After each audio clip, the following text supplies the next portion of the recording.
Muy bien, pues como la puntualidad, la cortesía de los reyes, dicen en mi país, comenzamos a la clase. Hoy voy a tocar tres temas de ese periodo que podríamos llamar del Calvario, porque aunque todavía Jesús no ha llegado al Calvario, pero sí son los preámbulos, y espero que algunos se sorprendan porque si les voy a contar lo de siempre es una pérdida de tiempo. Por lo tanto, a uno hay que esperar en una charla, en una clase, que le descubran algo nuevo, que le den un poco de luz sobre los temas que ya sabíamos. De lo contrario, es solo perder el tiempo, ¿verdad? Bien, lo primero de todo, una entradilla por San José, el día que celebramos hoy. El texto griego dice que José era tectón, que en griego significa artesano. Generalmente se ha traducido como carpintero, pero en aquella época los carpinteros también hacían las cerraduras de las puertas de metal, hacían los clavos para las construcciones y obviamente en una región pobre, José no es que hiciera muebles de cocina y puertas para las casas, se hacían muebles, baúles de madera para guardar la ropa o incluso medidas de los alimentos hechas con madera, el celimín, el almuz, eran medidas y sobre todo el tallado de las vigas para las sinagogas o para las casas principales.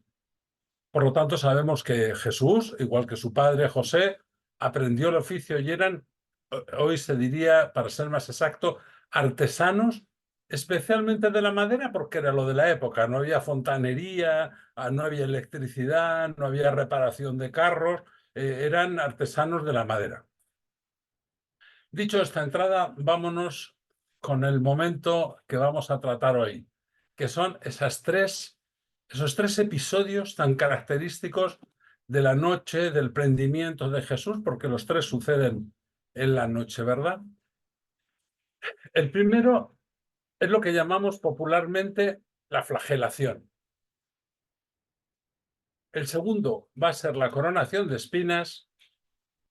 Y el tercero lo vamos a definir como los improperios o el ultraje a Jesús, ¿verdad? Cuando le visten con el manto de color rojo que dice un evangelista o púrpura que dicen los otros. Primero les voy a decir que este relato solo aparece en tres evangelios, lo cual desde el punto de vista del estudio evangélico es muy significativo porque un relato tiende a ser más exacto y más preciso a lo que pudo suceder cuanto más se repite en más evangelios. De los cuatro evangelios, tres relatan los azotes, la coronación de espinas y los ultrajes. Por lo tanto, tenemos una certeza de que sucedió muy alta, que sucedió tal cual, que no tiene muchos añadidos, no tiene muchos simbolismos, sino que es un mensaje bastante exacto. Y decíamos que lo primero de todo, vamos a ver la flagelación. Los tres evangelistas dicen, y lo mandó a azotar, sin más, no dan más explicaciones. Ahí vemos en las películas, sobre todo en la famosa Pasión de Mel Gibson, esa crueldad con que azotaron a Jesús, esa cantidad de latigazos, de sangre, de desgarramientos de carne.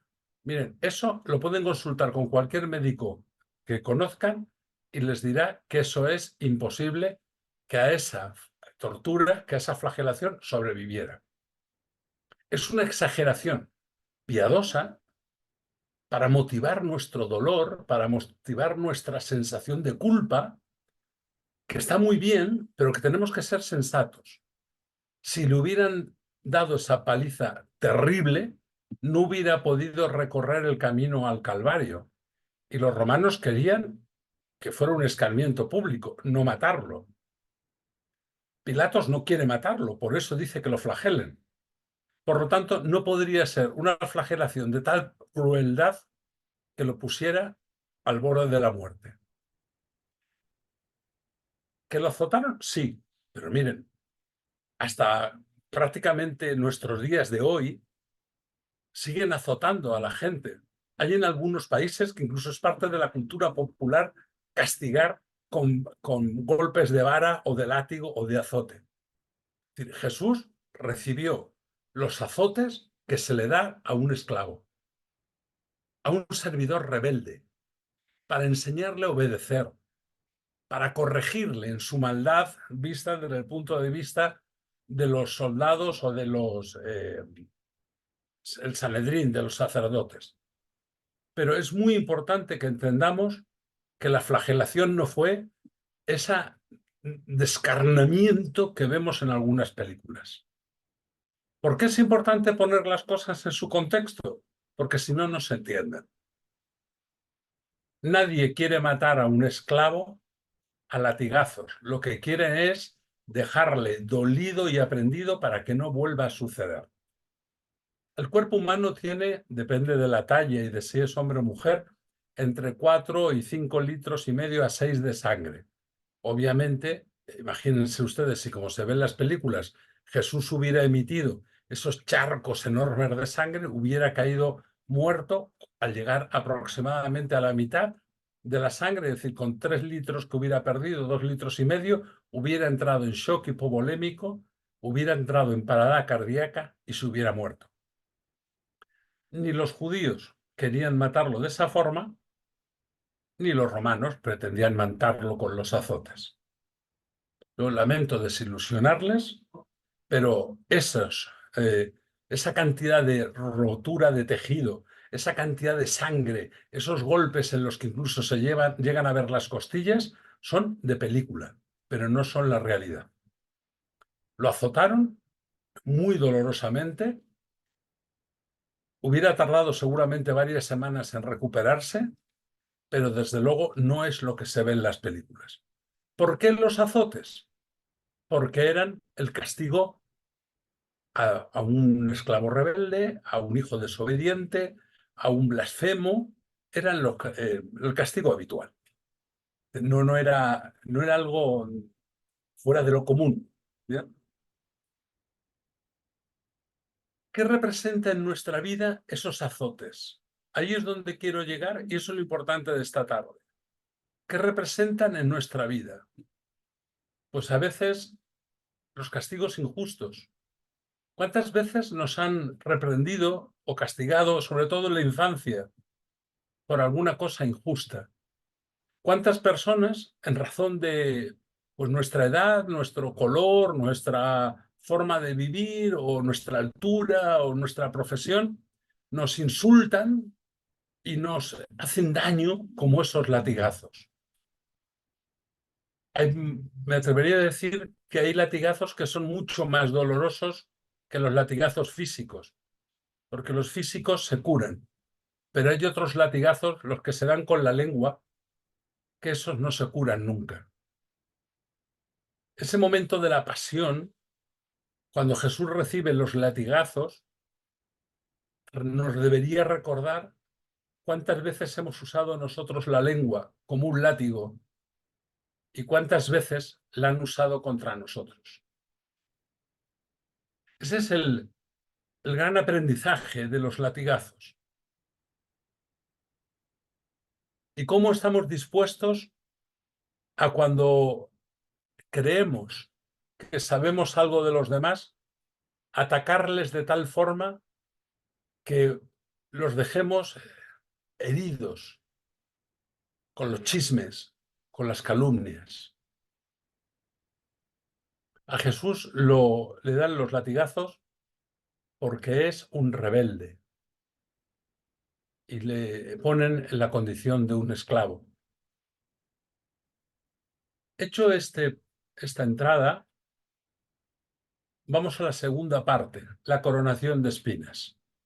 ¿Por qué es tan importante el simbolismo de la coronación de espinas? Porque precisamente en la burla de los soldados, lo que le están reconociendo es su dignidad. Lo que pasa es que las coronas del mundo son de oro y si se han fijado les ponen por aquí una tira de piel para que no haga daño en la frente. Pero el reino de los cielos es una corona de espinas. Muchas veces ha representado físicamente a los santos, sobre todo a los de una rica vida espiritual, con una corona de espinas puestas. ¿Cuál es nuestra corona de espinas? Pues hay veces que los amigos desagradecidos, el trabajo bien hecho y muy mal reconocido, la injusticia dentro de nuestra familia,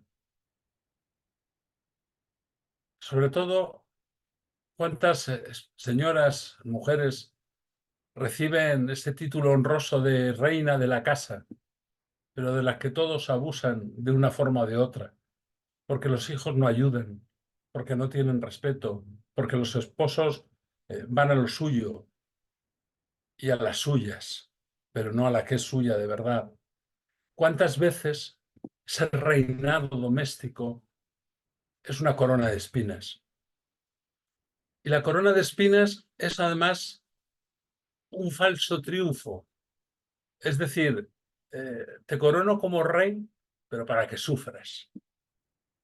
¿Cuántas veces nos han hecho eso y lo hemos hecho nosotros? Indudablemente era una burla. La intención no era tanto hacerle daño como burlarse de él. Lo que pasa es que con esa crueldad característica de los soldados romanos, que eran bastante brutos en la época, eran gente muy brutal, pues le colocan esa corona con espinos largos, con púas. En esa corona hemos de ver cuántas veces nosotros hemos sido coronados de espinas, cuántos aparentes éxitos suponen para nosotros de verdad un tormento y cuántas veces lo hemos hecho con los demás. Hacemos a las personas importantes en nuestra vida para después no atenderlas. O en el caso de las personas que dicen amarse para luego ser celosos. Los celos en el matrimonio, los celos en la familia, suelen ser una de las peores coronas de espinas. Porque oficialmente te tengo celos de tanto que te quiero, pero te hago sufrir con ese cariño. Eres lo más importante para mi vida, pero te hago sufrir por ese cariño que digo tenerte. Y una tercera parte es cuando vemos en el relato es que le desvistieron de sus vestiduras para azotarlo y después pues había por allí un paño de color púrpura o rojo, dice uno de los evangelios, y los estudiosos de los evangelios aseguran que lo más probable es que el paño fuera rojo, porque el relato pone en púrpura, pero el que lo puso pues tal vez no se había dado cuenta de algo, y es que la púrpura es un color simbólico, es el de los emperadores, pero las capas de los soldados eran de color rojo y cuando se rompían se dejaban como trapos pues para limpiar las espadas, para limpiar las armaduras metálicas, porque eran de lana gruesa y venían muy bien para limpiar. Lo más probable es que el paño fuera un trozo de un capote, de una capa de los romanos de color rojo. Ese rojo, porque el púrpura y el rojo simbolizaban el imperio, simbolizaban la monarquía, tiene ese simbolismo, ¿no? De que se le ponen el paño por encima como si fuera la túnica de un rey. Y le dan una vara, ¿verdad? Le dan una caña, como si fuera un cetro. Es curioso que los que se quieren burlar de él, lo que hacen es reconocer la realidad. Cuando el rey Alfonso XII moría en el Palacio de la Granja, en Madrid, eh, le fue a visitar la reina, su esposa, a la que le habían insultado en la corte, una corte bastante mm, amiga de fiestas. Era una mujer tan sencilla, tan honesta, tan formal, tan buena, que el rey cuando agoniza le dice, y porque a ella le llamaban, para burlarse de ella, Doña Virtudes. Y don Alfonso XII, el rey, le dice a su esposa, bendita tú, que para insultarte tuvieron que alabarte. la llamaban Doña Virtudes, porque era una mujer llena de virtudes. ¿Qué les quiero decir con esto? Que precisamente en el ultraje, en los insultos, los salivazos, en la burla, en los golpes en la cara, están reconociendo su majestad aunque ellos no lo saben.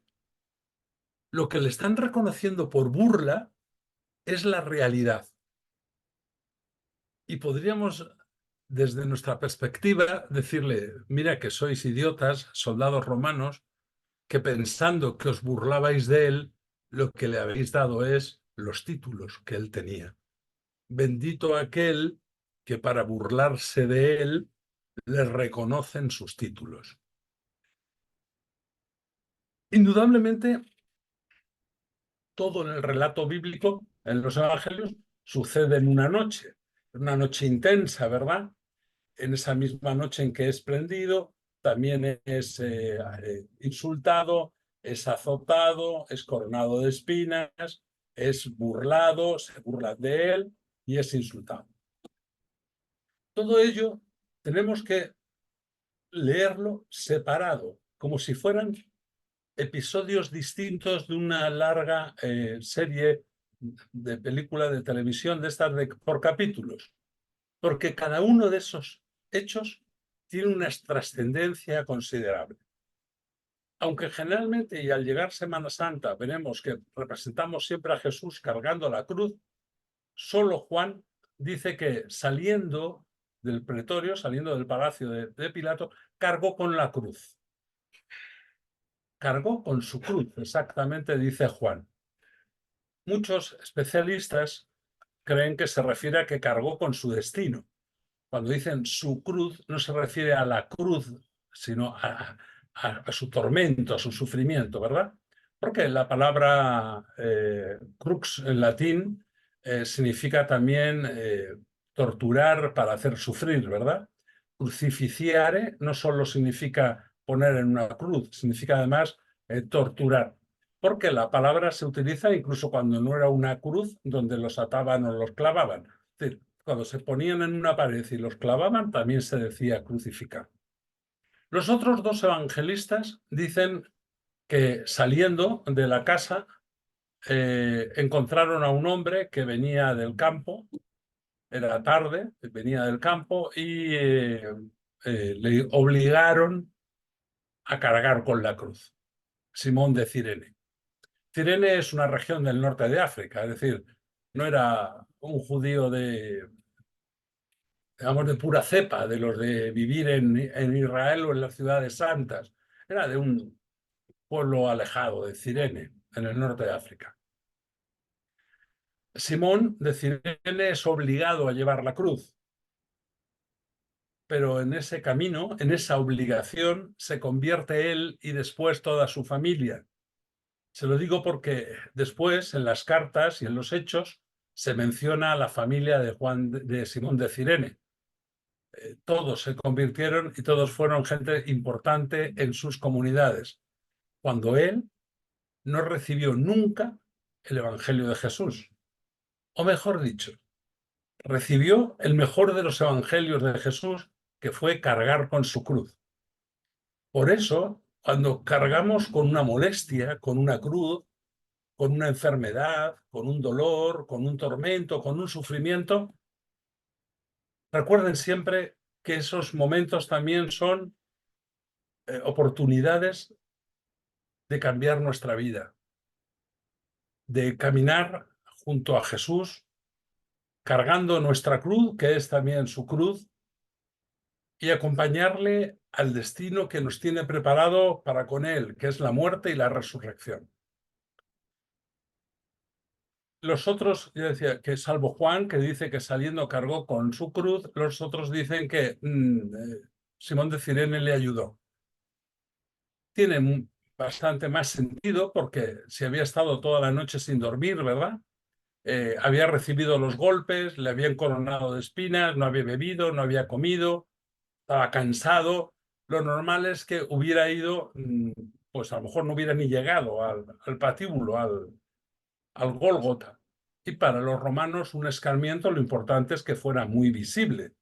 Por lo tanto, lo cuidaron, entiéndanme bien, cuidaron para que llegara en el mejor estado posible para poder crucificarlo y que durara varios días muerto en la cruz, cosa que luego sabemos que no sucedió, pero en un principio los crucificados permanecían días colgados en la cruz hasta que, o por la asfixia, porque al no poder respirar, no poder elevarse para respirar, morían por edema pulmonar asfixiados, o los pájaros les picoteaban los ojos y a través de ellos les producían hemorragias y terminaban muriendo en la cruz.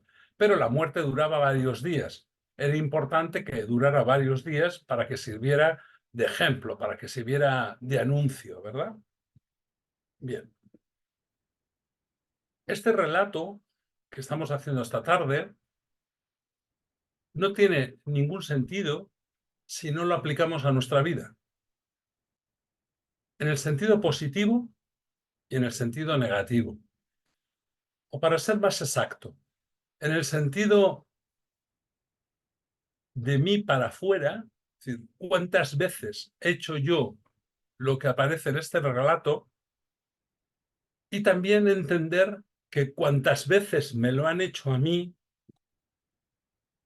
casi podríamos decir que me han hecho un favor, porque me han permitido participar anticipadamente de la gloria de Dios. Con esto no les animo a que vayan por ahí diciéndole a la gente, maltrátame, hazme sufrir, dame golpes, coróname de espinas. No, porque eso sería un trastorno mental o un intento de suicidio. Lo único es que cuando nos sucede, hagamos una lectura correcta. No es esto me pasa a mí porque soy un pobre desgraciado que nada me sale bien, sino esto me pasa a mí porque hay personas que hacen daño. Pero en lugar de quedarme con el daño que me han hecho, voy a quedarme con la bendición que acompaña a ese daño. Y esa bendición es sentirme unido a Cristo en esos momentos. Cuando me calumnian, cuando me difaman, cuando critican de mí, cuando hablan mal de mí, incluso con razón, me están azotando como a él lo azotaron. Pero yo también azoto cuando lo hago. Por lo tanto, que me azoten, tendré que aceptarlo, pero tengo que dejar de azotar. Tengo que quitarme esa bonita costumbre de ir hablando poco bien de todos y todo lo mal que puedo de muchos. Si no pueden hablar bien, mejor se callen. Si no podemos alabar, mejor un buen silencio. La corona de espinas, pues nos tiene que recordar cuántas veces un éxito, un premio, un título, puede llevar mucho sufrimiento y mucha carga. Hay personas que su vida está destrozada por el éxito que han tenido en los negocios, en la vida social, en la política. ¿Cuántos políticos corruptos terminan en la cárcel o rodeados de guardaespaldas o huyendo y escondiéndose simplemente porque les pusieron dinero cerca? Tal vez en otras circunstancias no hubiera sucedido. Estaba el germen, pero no había semilla para que eso naciera. ¿Cuántas veces debajo de un de esos te quiero más que a nada hay un intento de posesión, hay una celopatía, hay una enfermedad de celos que nos pone una corona, la de eres lo más importante de mi vida, pero nos impone un dolor terrible ese amor aparente que nos tiene? Eso de que quien bien te quiere te hará sufrir, no. Tú puedes sufrir por quien te quieres, porque lo veas enfermo, porque lo veas necesitado, pero quien te quiere de verdad nunca te hace sufrir. La tercera parte, aquella que habíamos visto de la ropa, los insultos y demás, Pues es muchas veces cuando hablan mal de nosotros, o cuando dicen mal, cuando nos tratan mal, o cuando no se portan bien con nosotros, si buscáramos con detalle veríamos que encierra un reconocimiento de nuestra propia grandeza. No se le tiene envidia a quien no tiene nada. ¿Verdad que es un contrasentido? No se le tiene, digamos que no me molesta el éxito de quien no tiene éxito.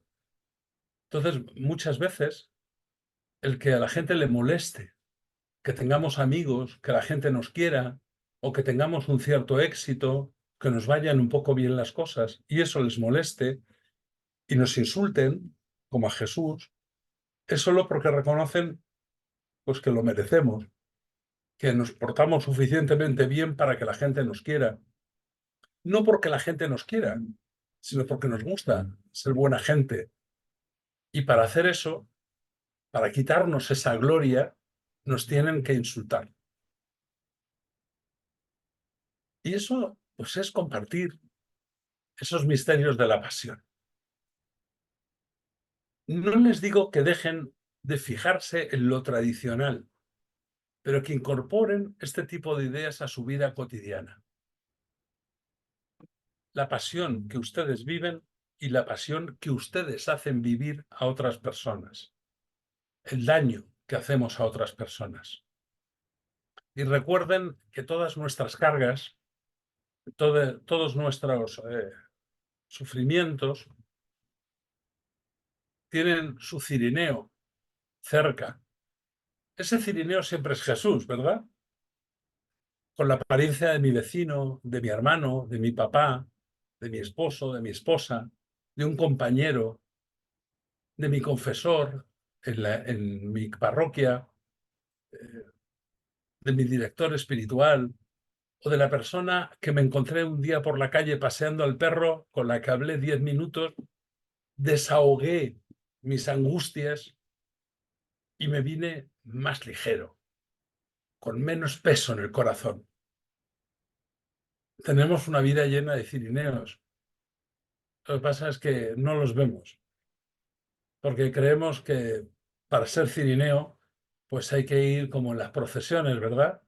Con la túnica atada a la cintura y cargado con una cruz. Hay veces que nuestras conversaciones, nuestros problemas, son una cruz pesada.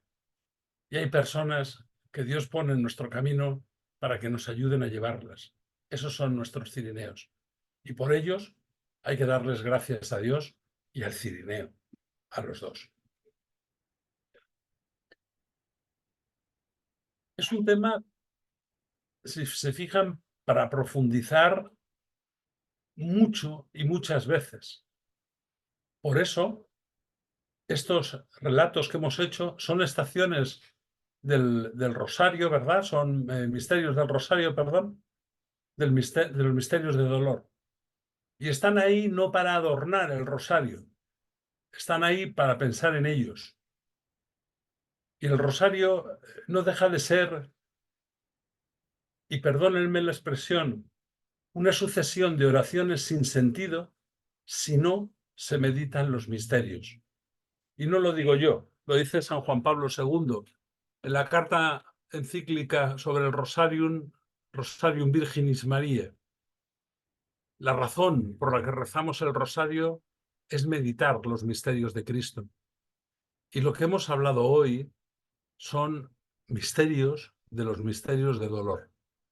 Les sugiero que si no todos los días, pero sí a menudo, cuando recen el rosario, párense un poco, después de haber contemplado el misterio, dicho el misterio, párense un poco a contemplarlo. No Okay. les importe dejar 30 segundos, un minuto, para pensar 2 veces por semana, que son los misterios de dolor. ¿Qué coronas de espinas he puesto yo? ¿Qué coronas de espinas me han puesto a mí en estos días? ¿Cuántos latigazos he dado yo ¿O cuántos latigazos me han dado a mí? ¿He pedido perdón por los que yo ya he dado? ¿Guardo rencor a los que me los dieron? Si no lo hacen así, pues para nada les va a servir rezar el rosario.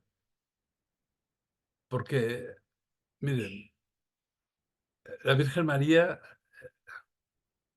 yo creo que como buena madre, sigue sufriendo por ver qué cortos somos, que no lo entendemos. Habría que crear una advocación que fuera María, maestra mía, porque como es maestra de la Iglesia, es como que para todos, repartida, como la seño de clase para todos. No, no. María, enséñame a mí, como enseñasteis José y tú a Jesús, a entender el misterio del dolor y entender que en ese dolor hay una bendición escondida. Empezamos ahora, hoy, precisamente el mes de mayo, ¿verdad? El mes dedicado a María. Yo solo les pido que no se queden en una práctica devocional y muchas veces vacía, vacía de contenido. Hemos repetido oraciones, le pondremos flores, haremos un altarcito, pero al final, un mes de mayo más como todos los meses de mayo. Hagan un esfuerzo. Y este mes de mayo, díganle a María que les enseñe a través del rosario a contemplar los misterios de su Hijo y aprender a vivirlos en la vida cotidiana. No es, no es fácil, porque precisamente es sencillo. Las cosas sencillas suelen ser difíciles, pero si lo logran, les cambiará la vida y merece la pena, de verdad.